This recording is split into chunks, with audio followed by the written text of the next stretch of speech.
मैं हूं आपका होस्ट अली जामिन एडवोकेट और आप देख रहे हैं मेरे यूट्यूब चैनल अली जामिन ऑफिशियल। आज मेरे साथ बहुत ही खूबसूरत ताजर रहनुमा मौजूद हैं जिनका नाम है वसीम ज़बीउल्लाह। ये सदर अवामी रेस्टोरेंट एसोसिएशन फैसलाबाद भी हैं। इसके साथ साथ नायब सदर सुप्रीम अंजुमन ताजरान अमीन भट्ट ग्रुप भी हैं, सदर अंजुमन ताजरान चिन्योट बाज़ार भी हैं और जनरल सेक्रेटरी फूड बोर्ड भी हैं। आज हमारे साथ मौजूद हैं। इनसे हम पूछते हैं कि जो आज का जो ताजर है वो किन मसाइल से दो चार आप समझते हैं कि एक ताजर होने की हैसियत से आप यहाँ पे अरसा दराज से आपके जो अबाउजाद हैं वो भी चिन्योट बाज़ार में बिज़नेस कर रहे हैं। अब माशाल्लाह आप भी जो हैं काफ़ी अरसा से ताजर कम्युनिटी में इन है और देखने में आता है कि आपकी बड़ी गहरी नज़र होती है ताजरों के मसाइल पे। तो इस वक्त जो ताजर आज का ताजर है वो किन मसाइल से दो चार है वसीम भाई? बिस्मिल्लाहिर्रहमानिर्रहीम। सबसे पहले तो शाह साहब आपका शुक्रिया कि आपने मुझे इतनी इज्जत से नवाजा और मुझे इस इंटरव्यू में आपने यूट्यूब चैनल पे दावत दी। ताजरों के मसाइल इदारों के हिसाब से, महकमा कॉरपोरेशन के हिसाब से आज से नहीं है, गुज़िश्ता काफ़ी देर से है।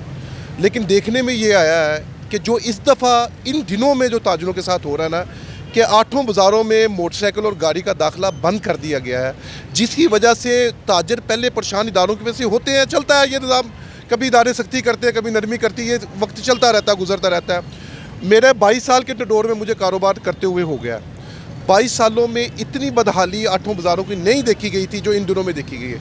इंक्रोचमेंट के हिसाब से, ट्रैफिक के वो कवानीन को फॉलो करते हुए जो 2000 के करीब जुर्माना हुआ है। 2000 के जुर्माने की छोटी सी मैं मिसाल आपको देता हूँ। एक बाज़ार से दूसरे बाज़ार का वाया तकरीबन 200 मीटर 300 मीटर है। अगर एक दुकानदार जिसका होटल का काम है, मैं होटल की मिसाल देने लगा हूँ, कपड़े की भी दे सकता हूँ। अगर मेरे होटल से मैंने किसी को बोना बाज़ार में मुरब्बा लेने के लिए भेज दिया या मैंने कारखाना बाज़ार भेज दिया तो उसको मैंने मोटरसाइकिल दे के भेजा है। 100 रुपये का मुरब्बा लेने गया, वो 2100 रुपये लेके वापस आ गया। भाई हुआ गया इतना सा मुरब्बा 2100, भाई 2000 का चलान हो गया। आप ये समझते हैं जो चलान इस वक्त हो रहे हैं ये अवाम के साथ जुल्म और ज़्यादती की इंतहा है? ये देखें जी, जुल्म ये है ना कि 2000 रुपये आप कहाँ पे लेके जा रहे हैं? भाई 2000 रुपये अगर आपको इंसान की हिफाजत तो मतलूब है, जुर्माने ना करें 2000 का, उसी वक्त उसको जो हेलमेट ले दें। ये कर लें 1200 रुपये का हेलमेट है, आप 2000 का दे दें, 800 फिर आपको जनरेट हो रहा है। वो 2000 का जुल्म है। और ये आपका ये कहना है कि जो गवर्नमेंट है ये चलान की शक्ल में पैसे बटोरने की बजाय, इकट्ठे करने की बजाय वहाँ पे मौके पे लोगों के लाइसेंस भी बना दे, लर्निंग, और लोगों को हेलमेट भी दे दे। जब एक चीज़ नज़र आ रही होती है ना साफ शफाफ की तरह, क्या आपको मतलूब है सेफ्टी लोगों की, तो फिर मतलूब नहीं आपको हेलमेट भी। क्या जाता था कि आप हेलमेट देते सारों को? क्या जाता था आप एक बड़ी शिपमेंट खरीदते, लगाते, और लोग समझते कि हमारी हुकूमत बहुत अच्छा काम कर रही है, लोगों के दिल में आपकी मोहब्बत बढ़ती। आप गरीब, आप खुद देखें, आप मीडिया के माशाल्लाह यूट्यूब चैनल के फैसलाबाद में आपका एक नाम है। कई लोग जिस दिन इन्होंने एक दिन पहले ये नोटिफिकेशन दिया, स्कूलों में हाज़िरी देखें 30% थी, 70% कहाँ पे गई? वो 70% भाई पहुँच ही नहीं सके। कोई मेरा मकसद है वहाँ पे बंद है, जेलों में बंद है कोई है। वो तो फिर चीफ मिनिस्टर साहब ने जो है ये नोटिस लिया, मरियम साहिबा ने, कि जो यूनिफॉर्म के बच्चे हैं जो 2-3 दिन के जिनको अंदर किया है, FIR किए हैं, वो सारे अब इससे रिलीफ हासिल कर लें, उनको नहीं पूछा जाएगा ये वो। कई भाई ऐसे थे जो अपनी बहनों को लेके गए जिनके वालदैन जो है नहीं पहुँच सकते, मजदूरी की हालत में या सर पे नहीं है, मामू कफालत कर रहे हैं, वो मामू अपने बच्चों को छोड़ देंगे, वो जा रहे हैं। तो ये बातें देखने में आई है, मुशाहदे में आई है कि बहुत जुल्म हुआ है। अब उस जुल्म का अल्टरनेटिव क्या था? कुछ भी नहीं।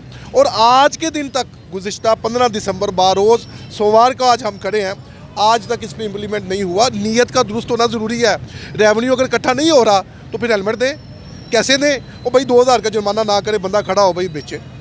अब ये कुछ नहीं हो रहा। माजरत के साथ मेरे तिबके से लेकर ताजर, गरीब आदमी, मजदूर तक का पता है इस बात का कि ये रेवेन्यू इकट्ठा हो रहा है, ये सेफ्टी देने नहीं है। रेवेन्यू इकट्ठा नहीं हो रहा है। फैसलाबाद में बहुत सारी जो अहम मार्केट्स हैं जिसमें सर्कुलर रोड भी है, इसके अलावा अब रेलवे रोड का भी सुनने में आ रहा है। तो ये जो मार्केट्स जो मस्मार की जा रही हैं, तजावज़ात गिराई जा रही हैं, तो क्या इसमें उन लोगों के ख़िलाफ़ कार्रवाई होनी चाहिए कि जिनके दौर में ये बनी? वहाँ का मुतलका जो रेवेन्यू अफसर था वो भी ज़िम्मेदार होना चाहिए, तहसीलदार भी ज़िम्मेदार होना चाहिए, पटवारी भी ज़िम्मेदार होना चाहिए कि जिन अफसरान बाला के दौर में बनी या जिन बादशाह जो सियासी घराने थे, जिनकी पुष्प बनाई थी, जिनकी वजह से बनी, आज करोड़ों अरबों रुपए की प्रॉपर्टी जो 4-4 5-5 आज बिक चुकी है, उन बेचारों का क्या कसूर है? अच्छा जी, मैं यहाँ पे एक बात करना चाह रहा हूँ। क्या आज वो आप उसको तोड़ने आ गए गैर कानूनी तौर पर, जिसको कानून के ही बंदों ने, जो आपके ही गवर्नमेंट के नुमाइंदे थे, उन्होंने ही उसको कानूनी हैसियत देकर उसको वो करवाया। आज मुझे ये बताएं, ये जो आप ट्रैफिक वालों को आवाम को पकड़ के अंदर जानबूझ के ज़ोर ज़बरदस्ती से हेलमेट पहना रहे हैं, क्या इधर ये काम नहीं हो सकता? आप उनको सजाएं दें। आज रुक गया ये काम।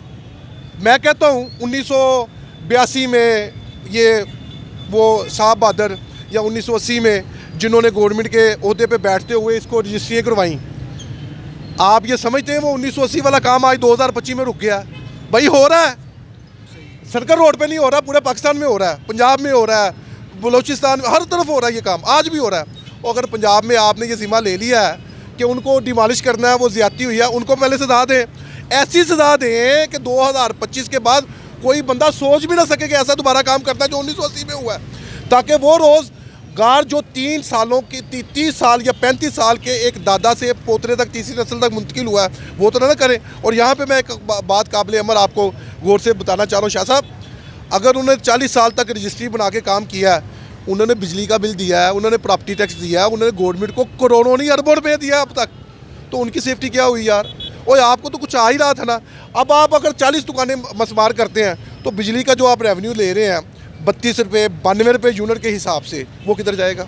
बाकी मुराबात जो ले रहे थे, कॉर्पोरेशन की फीसें वो दे रहे थे, प्रॉपर्टी टैक्स वो दे रहे थे, ये सारी चीज़ें कहाँ पे जाएगी? इसका मतलब है सिर्फ आप नुकसान कर रहे हैं, आप फ़ायदा नहीं कर रहे। और दूसरे नंबर पर अगर आपने पटवारी उन चीज़ों को सजा ना दी उन लोगों को जो जिम्मेदार थे, जिन्होंने बैठाया इन लोगों को, तो फिर इसका मतलब है ये रास्ते के लिए आप बना रहे हैं, ये किसी और मकसद जो मुलव्वस हैं उनको भी सज़ा दी जाए ताकि आइंदा कोई तजावज़ात ना करे।